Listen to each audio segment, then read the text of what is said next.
Sog'lom bo'lishingiz uchun ichayotgan dori va vitaminlaringiz sizni pochkangizda tosh yig'ishga sababchi bo'lishi mumkin. Hozirgi kunda ko'p ishlatiladigan antibiotiklardan ftorkinolon va sulfonamid guruhi preparatlari. Bularga oddiy ciprofloksatsin va biza biladigan bisiptol kirishi mumkin.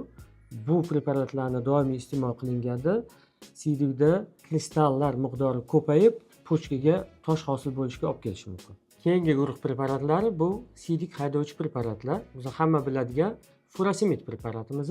Bu ham o'z navbatida pochkada tosh hosil bo'lishiga olib kelishi mumkin. Qon bosimi kasalligini davolashda ishlatiladigan kalsiy antagonistlaridan amlodipin uzoq muddat davom ichilganda organizmda kalsiy almashuvi buzilishini oqibatida pochkada tosh hosil bo'lishiga moyillikni keltirib chiqarishi mumkin. Hamma iste'mol qiladigan va hamma biladigan o'zimizning aspirin va sitramol.